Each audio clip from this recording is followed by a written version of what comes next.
여러분, 오늘 하루도 잘 보내셨나요? 즐겁고 행복했던 시간 생각하며 달콤한 꿈속 여행 떠나볼까요? 여러분, 행복한 꿈 꾸세요. 술의 신 디오니소스에게는 양아버지이자 스승인 실레노스라는 영감이 있었습니다. 그런데 실레노스 영감은 매일 술에 취해 살았죠. 역시 디오니소스의 양아버지이자 스승답다고 해야 하나요? 어느 날 실레소스 영감은 다른 때와 마찬가지로 술에 잔뜩 취해 아무 곳에나 쓰러져 잠이 들었죠. 그런데 웅성대는 소리가 들려왔습니다. 반쯤 눈을 뜨고 올려다보니 웬 사람들이 잔뜩 화가 나서 자기를 내려다보고 있지 뭡니까? 이런 버릇없는 노인이 있나? 여기가 어디라고? 아유, 냄새야. 아유, 아주 술독에 빠졌던 모양이야. 실레노스 영감은 프리기아의 왕인 마이다스의 침대에서 잠이 들었던 것입니다. 실레노스 영감은 일어나야 할지 아니면 그대로 모른 척 누워 있어야 할지 몰라 속이 바짝바짝 탔습니다. 그때 마이다스 왕이 들어왔습니다. 그리고 자기 침대에 누워있던 실레노스 영감을 보자 허허 웃었죠. 어지간히 술을 많이 드신 모양이군. 술이란 원래 그런 거지. 그대로 둬라.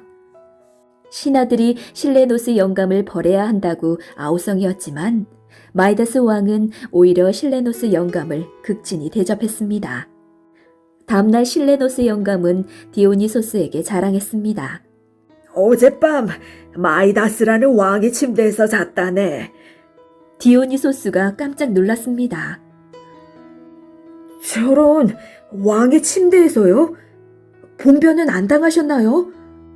웬걸, 신하들만 펄펄 뛰었지. 마이다스 왕은 음식도 내주고 잠자리도 내주고 아주 친절하던걸. 그 말을 마치고 실레노스 영감은 또 아무데나 푹 처박혀 드르렁 드르렁 코를 골기 시작했습니다.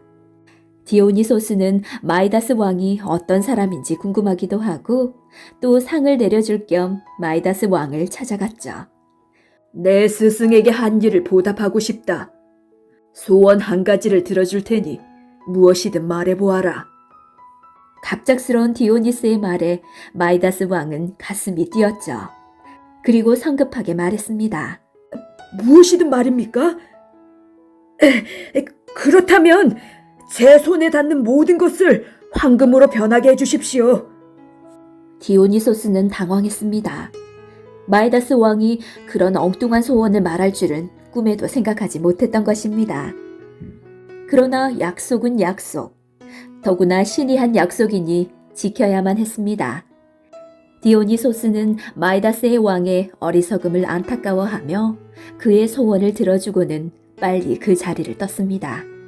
디오니소스가 떠나자마자 마이다스 왕은 디오니소스의 선물을 시험해 보았죠. 우선 자기 앞에 있는 포도에 손을 댔더니 정말 놀랍게도 싱싱한 포도가 포도 모양의 찬란한 황금 덩어리로 변했습니다. 마이다스 왕은 신이 나서 이것저것 닥치는 대로 만져보았죠. 평범한 그릇도 황금 그릇이 되고 나무 의자도 황금 의자가 되었죠. 마이다스 왕은 너무나 기뻤습니다. 마이다스 왕은 신하들을 모두 불렀습니다. 오늘같이 기쁜 날 잔치가 없어서는 안 되지. 어서 성대한 잔치를 벌여라. 잔치상이 차려질 쯤에 마이다스 왕은 배가 고팠습니다. 흥분해 있던 터라 더 고팠던 모양이죠. 그래서 앞에 놓인 사과를 집어들었습니다. 막 입에 대는 순간 마이다스 왕은 깜짝 놀랐습니다. 사과가 어느새 사과 모양의 황금 덩어리가 되어 있었던 것입니다.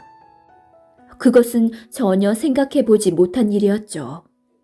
이번에는 포도주스를 마시려고 했습니다. 그러나 찰랑찰랑 향기로운 포도주도 황금물이 되어버렸죠.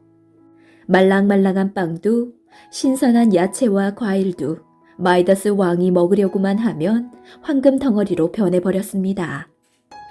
그제서야 마이다스 왕은 자신의 소원이 얼마나 어리석은 것인지 알게 되었죠. 며칠 동안 먹지도 마시지도 못한 마이다스 왕은 퀭한 얼굴로 디오니소스를 찾아갔습니다. 그리고 그동안 자기가 겪은 일들을 울며 이야기했죠. 그러니 제발 신이시여, 제 어리석음을 벌하지 마시고 불쌍하게 여기시어 제 소원을 다시 거두어 주십시오. 디오니소스는 너그럽게 고개를 끄덕였습니다. 이 길로 닥톨로스 강 끝에 가서 그대의 몸과 머리를 담가라. 마이다스 왕은 디오니소스가 시킨 대로 했습니다. 그러자 디오니소스의 말대로 마이다스의 왕의 신기한 능력은 사라졌습니다. 마이다스 왕은 그때부터 부귀영화가 다 싫어졌습니다. 그래서 왕관까지 벗어놓고 그 길로 궁전을 떠나 시골로 가 살았다고 합니다. 태양의 신 헬리오스는 새벽마다 사나운 4마리의 말이 모는 태양마차를 끌고 하늘로 솟아오릅니다.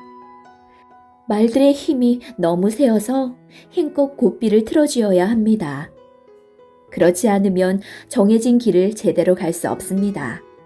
그렇게 달리다 하늘의 가장 가운데이고 가장 높은 곳에서 잠시 세상을 내려다보는데 그때가 바로 정오입니다. 잠시 휴식을 취한 태양마차는 이제 서쪽으로 달립니다. 그리고 막바지 붉은 내리막길을 가파르게 달려 저녁 때가 되면 태양마차는 마구간에 도착하게 되는 것입니다. 매일매일 바쁘고 힘든 날들이죠. 헬리오스에게는 파에톤이라는 인간 아들이 하나 있었습니다. 파에톤은 자신의 아버지가 태양의 신이라는 것을 무척 자랑스러워했지만 아무도 믿어주지 않았죠. 참다 못한 파에톤은 아버지 헬리오스를 찾아갔습니다. 그러나 헬리오스에게는 눈부신 광채가 뿜어져 나와 가까이 갈 수조차 없었죠. 파에톤은 멀리서 헬리오스에게 소리쳤습니다. 태양의 신이신 나의 아버지시여, 제가 당신의 아들이 맞다면 소원을 하나 들어주세요. 헬리오스는 껄껄 웃었습니다. 물론 너는 내 아들이 틀림없다. 소원을 들어줄 테니 어서 말해보아라. 저는 아버지의 아들. 그러니 저도 아버지가 모는 태양마차를 한번 몰아보고 싶습니다. 헬리오스는 깜짝 놀랐습니다. 그건 안 된다. 태양마차는 너무 위험해. 나 외에는 다른 어떤 신도 몰 수 없을 정도로 힘이 든 일이다. 그 일만 아니면 뭐든지 들어주마. 그러나 파에톤은 고집을 꺾지 않았습니다. 제가 태양의 신 아들이라는 것을 아무도 믿지 않아요. 하지만 저 태양마차를 몬다면 누구나 제가 자랑스러운 태양신의 아들이라는 것을 믿게 될 거예요. 그리고 전 아버지의 아들이 아닙니까? 그러니 틀림없이 태양마차를 몰 수 있을 거예요. 파에톤이 너무나 끈질기게 졸랐기 때문에 헬리오스도 할 수 없이 허락하고 말았죠. 다음날 새벽 헬리오스는 다시 한번 파에톤의 마음을 돌리려고 애를 썼습니다. 얘야, 제발 다른 소원으로 바꾸는 게 어떻겠니? 화려한 궁전, 아름다운 아내, 값진 물건들, 뭐든 다 해주마. 그러니 이것만은. 하지만 제 소원은 태양마차를 모는 거예요. 파에톤은 끝까지 고집스럽게 소리쳤습니다.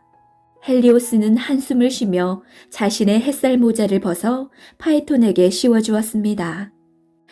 드디어 파에톤은 태양마차를 타고 하늘로 날아올랐습니다.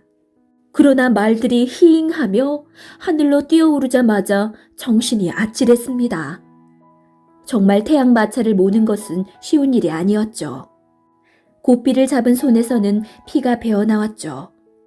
말들도 옛 주인이 아니라는 것을 알아채고는 더 사납게 굴어댔습니다. 파에톤이 모는 태양마차는 자꾸 하늘길을 벗어났습니다.